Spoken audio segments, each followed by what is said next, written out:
Assalamualaikum warahmatullahi wabarakatuh. Kami dari kelompok 3 akan mempresentasikan tugas resum orientasi PKPA di RS Dr. Sudarso. Adapun anggota kelompok 3 yang pertama ada Muhammad Rifki, ada Alparindi Mahardi, ada Laila Mafirani, ada Istiqomah, dan saya sendiri Ewan Syah, kemudian ada Nur Rizky Arfianti. Pembahasan yang pertama yaitu peningkatan mutu dan keselamatan pasien. Adapun tujuannya untuk memperoleh keselamatan pasien di rumah sakit, mencegah terjadinya cedera yang disebabkan oleh kesalahan akibat melaksanakan suatu tindakan atau tidak mengambil tindakan yang harus diambil. Kemudian sasaran keselamatan pasien.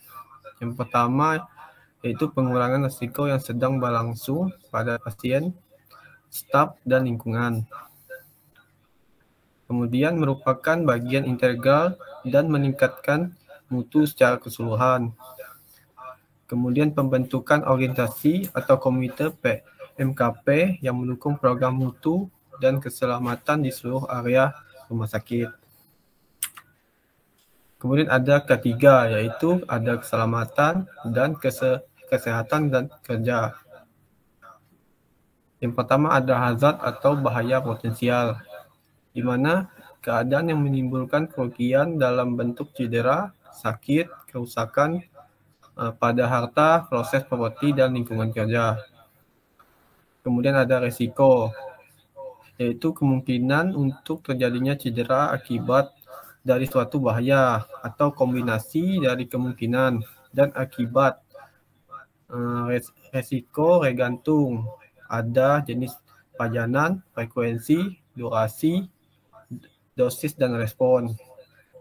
Kemudian ada bahaya potensial ketiga, yang pertama mekanis, yaitu bejana tekanan. Kemudian kimiawi, contohnya debu, cairan, gas, embun, dan asap. Kemudian yang ketiga ada psikososial, contohnya stres dan monoton. Kemudian 4, ergonomi, contohnya ada postur janggal, kekuatan tenaga, dan repetitif. Yang kelima, biologi, contohnya ada fauna dan flora. Yang keenam, fisik, contohnya getaran, bising, suhu, tekanan, dan radiasi. Kemudian yang ketujuh ada listrik, di mana contohnya ada short circuit, fire, kemudian electric shock. Ada PKRS, yaitu promosi kesehatan rumah sakit. Promosi kesehatan rumah sakit adalah upaya untuk rumah sakit meningkatkan kemampuan pasien, klien, dan kelompok masyarakat sehingga pasien dapat mandiri dalam mempercepat kesembuhan dan rehabilitasinya. Kemudian mandiri dalam meningkatkan kesehatan, mencegah masalah kesehatan, dan mengembangkan upaya kesehatan melalui pembelajaran sesuai sosial budaya masing-masing. Adapun tujuannya adalah terciptanya masyarakat rumah sakit yang menerapkan perilaku hidup bersih dan sehat melalui perubahan pengetahuan, sikap, dan perilaku pasien rumah sakit, serta pemeliharaan lingkungan RS dan memanfaatkannya dengan baik semua pelayanan yang disediakan rumah sakit. Kemudian ada PPI, yaitu pencegahan dan pengendalian infeksi. Tujuannya itu untuk mewujudkan penyelenggaraan PPI atau pencegahan dan pengendalian infeksi di rumah sakit sesuai dengan tuntutan standar serta regulasi yang berlaku. Maka perlu dilakukan langkah-langkah sistematis sesuai yang diatur dalam standar regulasinya sebagai berikut. Yang pertama ada pembentukan struktur organisasi komite PPI. Kemudian yang kedua untuk menyusun pedoman SPO atau standar prosedur operasional tentang PPI-nya. Yang ketiga untuk menyelenggarakan tata laksana kewaspadaan standar. Contohnya seperti kebersihan tangan, alat pelindungan diri, dekontaminasi peralatan perawatan pasien, kemudian ada pengendalian lingkungan, pengolahan limbah, kemudian penata laksanaan linen, ada perlindungan kesehatan petugas, kemudian ada penempatan pasien, kemudian etika batuk, kemudian ada praktek menyuntik yang aman, dan yang terakhir ada praktek lumbal fungsi yang aman. Selanjutnya dilanjutkan teman saya.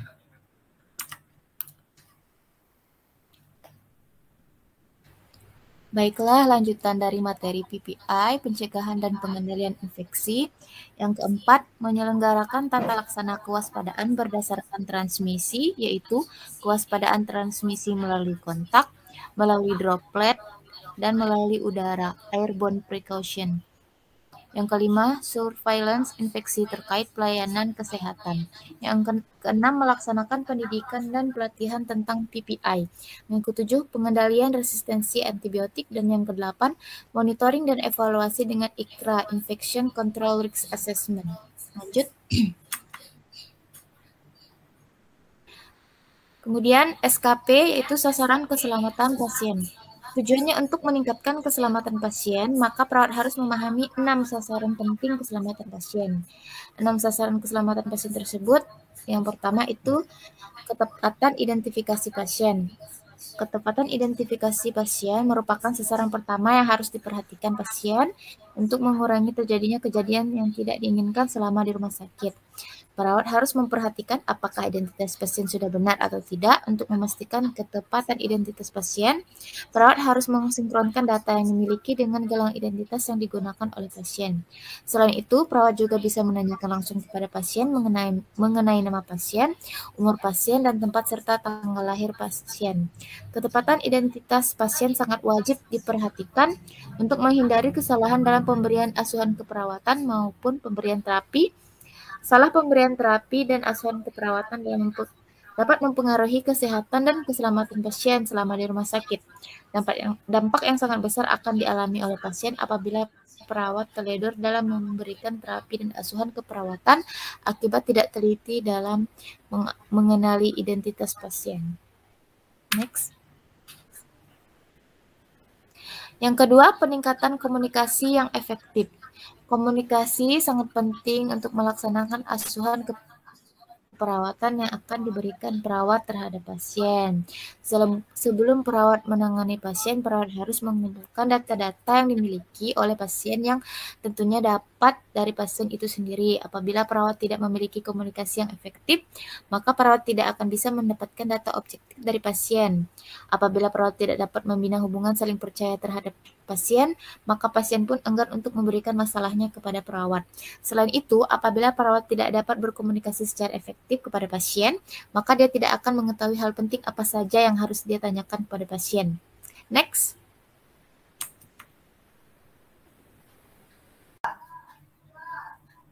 Yang ketiga, peningkatan keamanan obat yang perlu diwaspadai. Obat merupakan salah satu terapi yang diberikan kepada pasien yang bertujuan untuk membantu pasien untuk pulih ke keadaan semula atau membantu pasien mengurangi rasa sakit yang dialaminya. Maka dari itu, perawat harus mengawasi dan mewaspadai pemberian obat kepada pasien untuk mencapai tujuan dari pemberian obat itu.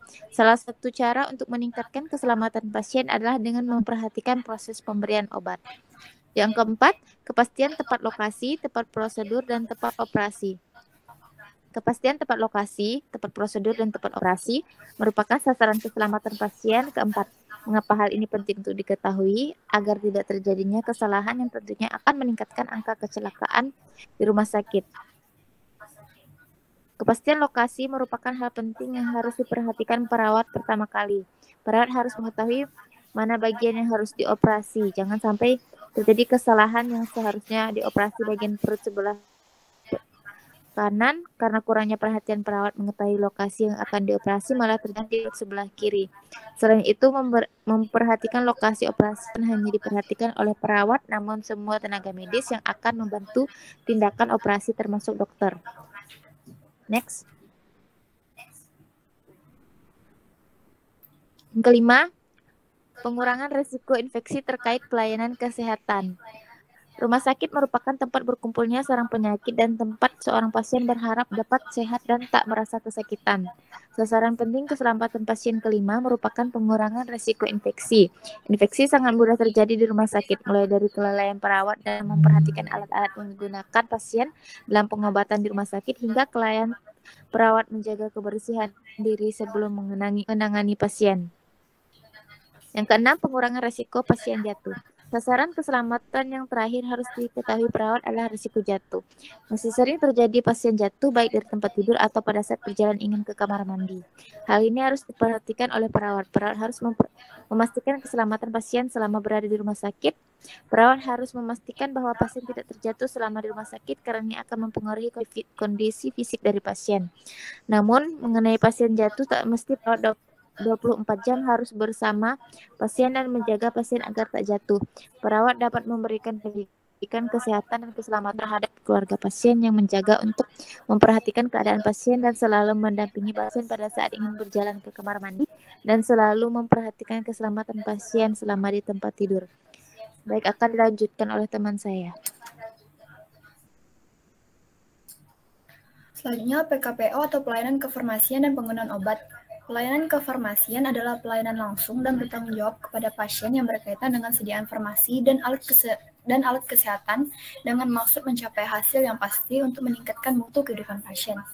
Pelayanan kefarmasian di rumah sakit bertujuan untuk menjamin mutu, manfaat dan keamanan serta khasiat sediaan farmasi dan alat kesehatan, menjamin kepastian hukum bagi tenaga kefarmasian, melindungi pasien, masyarakat, dan staf dari penggunaan obat yang tidak rasional dalam rangka keselamatan pasien atau patient safety. Menjamin sistem pelayanan kefarmasian dan penggunaan obat yang lebih aman atau medication safety. Menurunkan angka kesalahan penggunaan obat. Untuk sistem distribusi, di rumah sakit ada sistem desentralisasi, depo rawat jalan, depo rawat inap, dan OK. Pelayanan kefarmasian dan penggunaan obat merupakan komponen yang penting dalam pengobatan simptomatik, preventif, kuratif, paliatif, dan rehabilitatif terhadap penyakit dan berbagai kondisi, serta mencakup sistem dan proses yang digunakan rumah sakit dalam memberikan farmakoterapi kepada pasien. Pelayanan kefarmasian dilakukan secara multidisiplin dalam koordinasi pada staf di rumah sakit.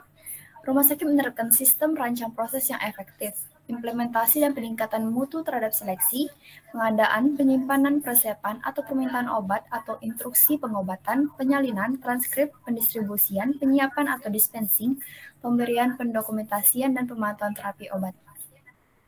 Praktik penggunaan obat yang tidak aman atau unsafe medication practice dan kesalahan penggunaan obat atau medication errors adalah penyebab utama cedera dan bahaya yang dapat dihindari dalam sistem pelayanan kesehatan di seluruh dunia. Oleh karena itu, rumah sakit diminta untuk mematuhi peraturan perundang-undangan, membuat sistem pelayanan kefarmasian dan penggunaan obat yang lebih aman yang senantiasa berupaya menurunkan kesalahan pemberian obat. Pengelolaan perbekalan farmasi di Rumah Sakit Dr. Sudarso. Pemilihan Fornas dan formularium rumah sakit. Yang kedua, perencanaan menggunakan metode konsumsi. Yang ketiga, pengadaan di mana pembelian langsung dari e-katalog atau e-purchasing atau di luar e-katalog dengan 1 PBF maksimal dengan 200 juta atau dengan tender. Yang keempat, penerimaan. Dilakukan cek kesesuaian barang datang dengan fakta. Yang kelima, penyimpanan menggunakan metode FIFO atau First Expire, First Out. Yang keenam, pendistribusian. Untuk di ranah menggunakan sistem UDD atau Unit Dose Dispensing, dan untuk di Rajal dan IGD itu menggunakan Individual Prescription. Dasar hukum. Pelayanan kefarmasian dan penggunaan obat merupakan bagian penting dalam pelayanan pasien sehingga organisasinya harus efektif dan efisien, serta bukan hanya tanggung jawab apoteker tetapi juga profesional pemberi asuhan dan staf klinis pemberi asuhan lainnya. Pengaturan pembagian tanggung jawab bergantung pada struktur organisasi dan staffing. Struktur organisasi dan operasional sistem pelayanan kefarmasian serta penggunaan obat di rumah sakit mengacu pada peraturan perundang-undangan. Dasar hukum di Rumah Sakit Dr. Sudarso sebagai berikut. Yang pertama ada Permenkes nomor 72 tahun 2016 tentang standar pelayanan kefarmasian di rumah sakit. Yang kedua ada Peraturan Daerah Provinsi Kalbar nomor 8 tahun 2018 tentang retribusi jasa umum pada Rumah Sakit Sudarso. Yang ketiga ada Peraturan Daerah Provinsi Kalbar Nomor 1 Tahun 2016 tentang Pelayanan Kesehatan Rumah Sakit Provinsi Kalbar. Selanjutnya akan dilanjutkan oleh teman saya.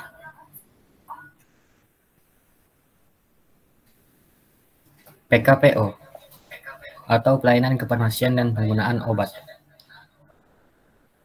Terbagi menjadi farmasi klinik. Yang pertama ada PIO, konseling, PTO, visit, penyuluhan, dan cytotoxic handling. Kemudian di bagian komite farmasi terapi merupakan unit kerja dalam memberikan rekomendasi kepada pimpinan rumah sakit mengenai kebijakan penggunaan obat yang diketuai oleh dokter, sekretaris, serta apoteker.